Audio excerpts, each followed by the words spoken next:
Alors aujourd'hui, on doit fermer les magasins Peul en Guinée. On doit arrêter les camions Peul en Guinée. L'État doit refuser aujourd'hui de donner des papiers administratifs au Peul. Ils vont commencer à dire que oui,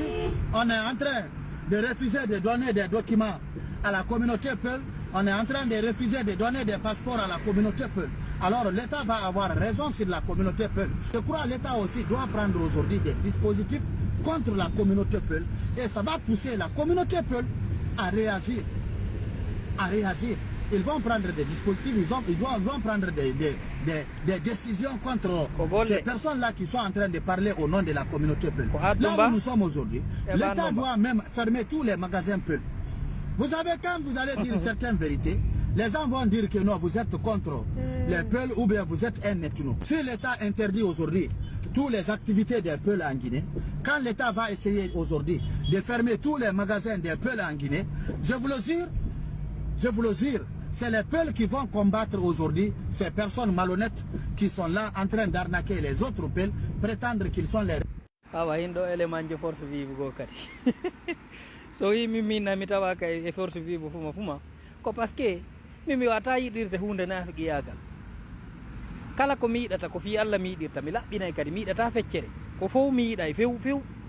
mi ala kadi on bako fampore ay force vive hande fo wada do direction mosi be yaltenge dum say goddo no wulla fi alpha konde na alpha no moddi buri dumbuya ma presori mi hande ni on dumbuya ni jama kadi sina ɗum ko yugol ka ndiyam wulɗam futta e nebban fatayɗam ko addumba e ɓannumba fop ko gotum ɓaɗon andi pelletti ɓe kadi sinano ɓe ñakkitirano noon ɓe ɗiri oɗo en harno tawa e ɓurɓe wonde e jiiɓude Fuuta jinda to no jogui otoje hari ɓe naɓude toon to se tiji affaire mande jalon naɓa ton otoje naɓa motoji naɓa piiji finance ya yiida eɓe hakkille mum loyi moƴƴa yimɓe layi fuu ɓe kornuɓe ha hande yiyali hay ka bindol winda sakko anda ko onno ngol jangirte jangata fewtuɗi jangata huccuɗi ya convainca ɓe onon ɗo wiyete ɗo ko maccuɓe kono jeyɗe e leyɗe kono jeynoɗo ko jalonkeɓe ko ene woni famille ŋe haala hukkidira waddidira ɓe bonni hakkude jooɗodalji Fuuta fo tentini hay menen heede ka men dow to joni no woodi yimɓe toon ɓe hiwrodirta woɓɓe naati e ɗum kadi e sansugol yettoje mum ayi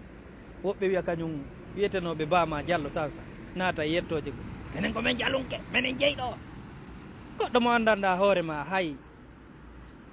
no hay ali fo alaka hoore makko ko ɓe yaɓe manipula ɓe jonna ɓe mbuuɗi si ɓe jonnama sa 1000 francs guiné ɓe wawi ƴettude kafa ɓe yaɓe taƴa leggal